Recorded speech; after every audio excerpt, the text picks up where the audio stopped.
Tonight, on Closer Look, the Canadian Medical Association, which represents doctors across Canada, recently released an alarming new report that shows more than one-third of people are getting their health information from the internet because they can't access a primary care provider. On a recent episode of Inside the Village, Dr. Joss Reimer, the president of the CMA, talked about the role misinformation plays where a patient's health and safety is concerned. He said we're seeing both a crisis of access to care along with the crisis of misinformation. So it almost makes for kind of a perfect storm. Can you just kind of build on that comment that you made and what you meant by it? Yeah, I mean, I can't really think of any other generation that's had this double whammy where both they're being bombarded with misinformation that's being forced at them through algorithms on social media, whether they're looking for it or not, and also having this lack of access to care where we have 6.5 million Canadians who don't have access to a family doctor. And so, of course, if you can't have a doctor that you can have that trusted relationship with and ask your health questions to, you're going to go online. That's a natural thing for people to do.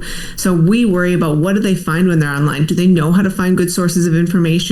And what do they do when they see information that may or may not be true? How do they evaluate that and help make good decisions for their health? Does the CMA have good advice on that, doctor? That's a great question because we've all had health issues in our life that we go through, and you do search. You're talking to your doctor, your nurse practitioner, but you are also looking online. You're looking at what you think are reputable sources. I think as a journalist, I can tell what a reputable source is and what isn't, but I think a lot of people just don't have that knowledge. Is that part of the education that goes along with this? And it is really hard, and we don't really expect that Canadians are going to have the background to be able to determine everything they see online and whether it's true or not. So we have produced some material about how to recognize misinformation. What are the red flags? So we want people to take a step back when they see health advice, especially on social media, and think about, what's the source of this information? Who is the person that's telling me this? Do they have the credentials to back it up? Do they have education in this area?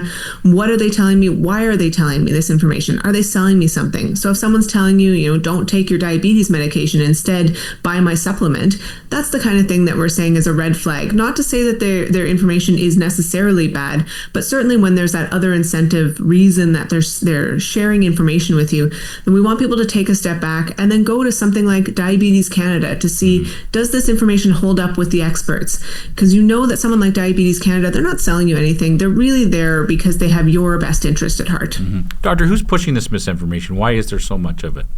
Well, the big challenge is really that the social media platforms are the ones pushing it. The algorithms force that information on us whether we want to see it or not, and they profit off of that information coming at us. And we know that misinformation spreads far faster than true information online. We know on Facebook, for example, that misinformation gets 6 times more engagement than factual news.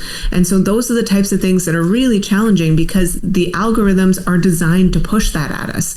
And the more of it you see, the harder it can become to find truth and to understand when you're seeing factual information. So we do worry about the content creators who are trying to push this stuff and sell you your diet plans and your supplements and your anti-vax information. But even more than that, we worry about the algorithms because that's really who controls what we're being faced with and what's really manipulating us in our social media spaces. To watch the complete interview with Dr. Reimer, click the link in the story. That's Closer Look for tonight. And that's all for us for this week. For all of us at Village Media, have a great weekend. Thanks for watching.